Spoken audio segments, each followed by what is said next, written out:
कभी यहाँ लगा लिया करो, इधर का कुछ इशारा मिल रहा कि यहाँ कुछ है, इसी से राम राम करते हो तो हाथ जोड़ करके ऐसे करते हो, तो इसका मतलब महापुरुषों ने ये भेद खोला कि उस जीवात्मा को ला करके और यहाँ नाके पर बिठा दिया गया।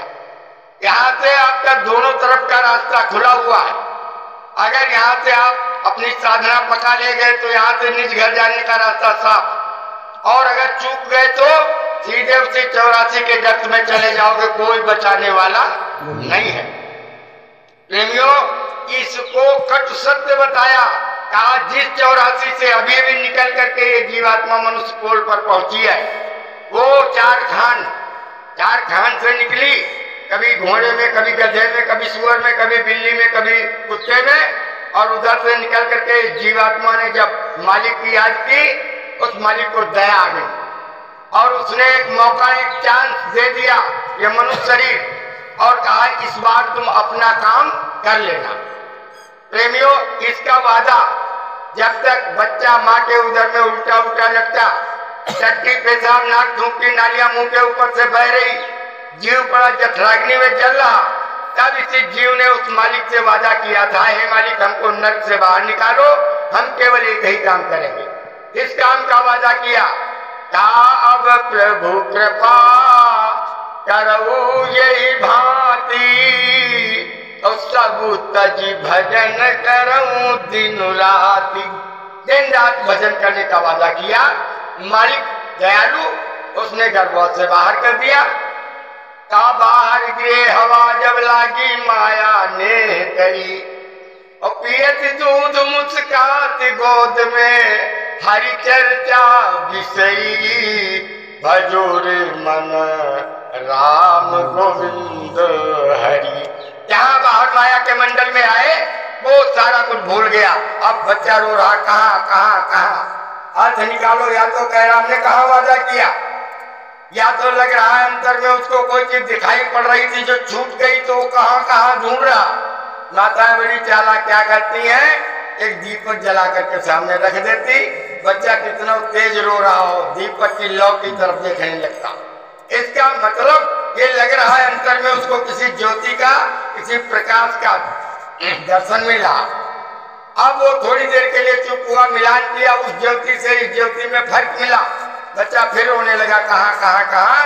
अब तब क्या करती, कोई थाली या कोई पात्र उठाया और लगी बजाने।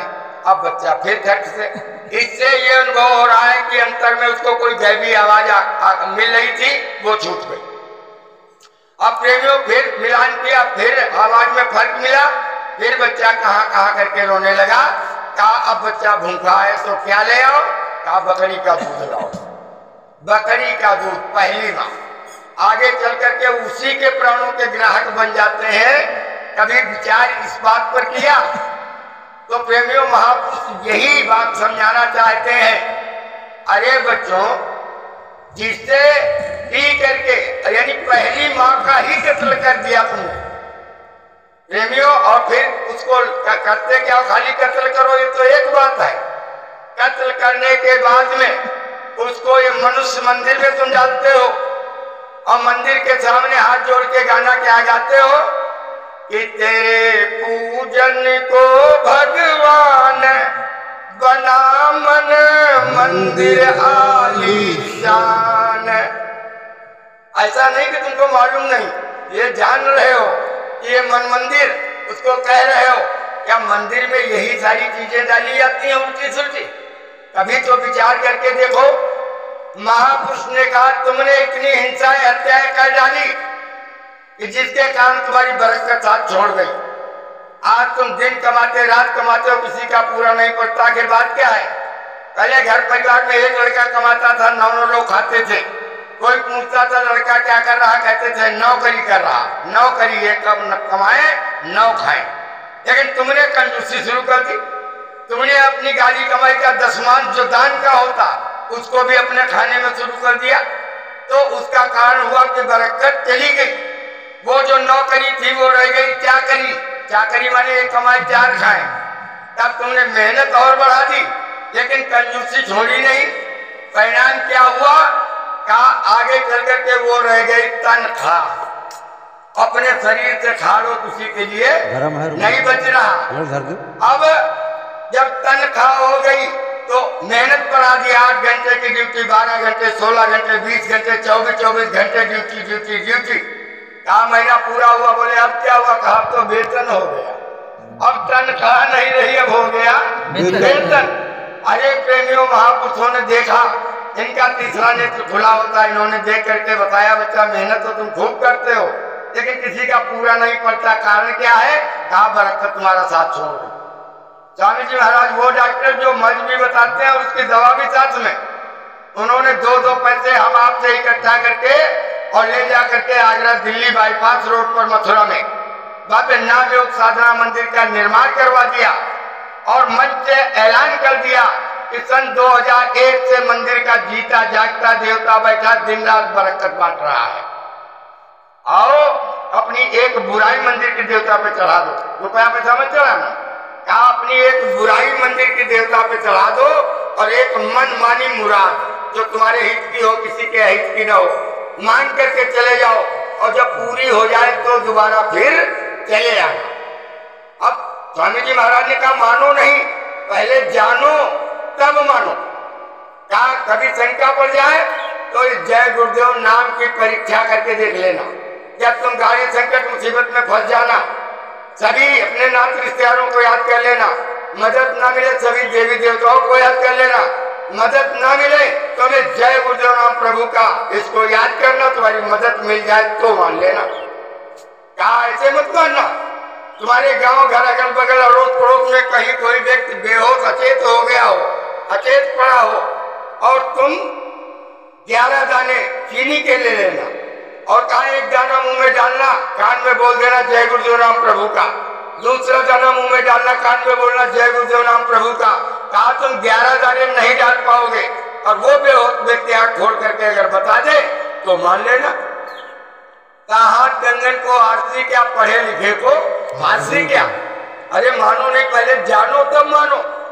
महापुरुष ने सन 1952 से 2012 तक निरंतर बड़े बड़े काफिले निकाल करके जीवों की संभाल का रास्ता दिया और अब आगे चल करके उन्होंने अपने उत्तराधिकारी महोदय को आदेशित कर दिया। तो वो निरंतर उसी कार्य में संलग्न है। अभी राजस्थान का काफिला करके आए, तुम्हारे उत्तर प्रदेश में रायबरेली में ब्लॉक एक ब्लॉक में 2-2 काफिले कर रहे।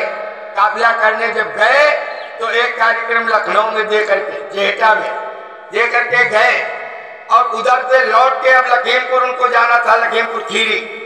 फकीरों की मौज, उनको मौज आ गई। उन्होंने कहा एक कार्यक्रम हरदोई जिले में। अब हरदोई जिले में तो कार्यक्रम हुए कितने हैं? कहा नहीं, इस बार कार्यक्रम संडीला तहसील में होगा। संडीला तहसील में जगह देखी गई।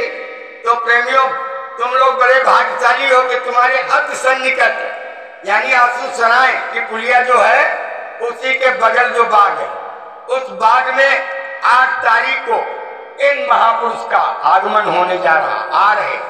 अगर इनका भव्य स्वागत सत्कार देखना तो 8 तारीख को पहुंच करके दर्शन करो और 9 तारीख को दिन में 11 बजे से वो रूहानी संदेश सुनने को मिलेगा जो शायद जीवन में कभी नहीं सुना होगा। सत्संग तो वो सुनाएंगे, हम तो केवल उनकी खबर बता रहे हैं कि आप लोग इतने सौभाग्यशाली हैं कि आप लोगों के बीच में महापुरुष का शुभागमन हो रहा। ऐसे अवसर से किसी को चूकना नहीं है। प्रेमियों, स्वामी जी महाराज ने कहा दया दुआ बरकत का आशीर्वाद मिलेगा।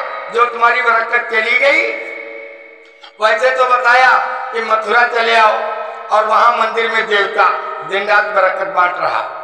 ये हमारे कान में नहीं बताई, खुले मन से ऐलान करके बताया कि बरकत लूटना चाहो तो मथुरा को चले आओ और लुटाने देवता बैठा, दुआएं बांध ले जाओ।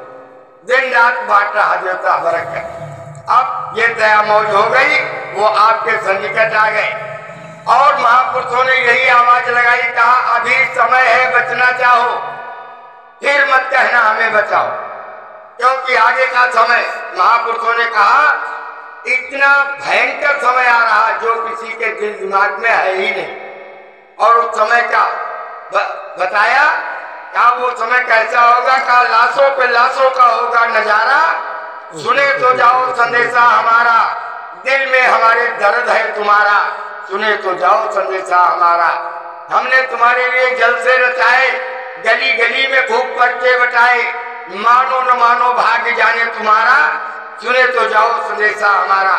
कहा मेरी न मानो एडरसन से पूछो, चाहे प्रोफेसर हरार से पूछो, ये भविष्य बतना है। कहा पश्चिम से ऐसा उठेगा गुब्बारा, सुने तो जाओ संदेशा हमारा। क्या होगा? कहा अन्न दवाओं की कमी पड़ेगी, पेड़ों की पत्ती न तुमको मिलेगी, फट जाए धरती उठेगा गुब्बारा, सुने तो जाओ संदेशा हमारा। क्या बोलो न बोलो दोहराना पड़ेगा, और झंडे के नीचे तो आना पड़ेगा, होकर लाचार नाम लोगे हमारा, सुने तो जाओ संदेशा हमारा। अभी तुम्हारे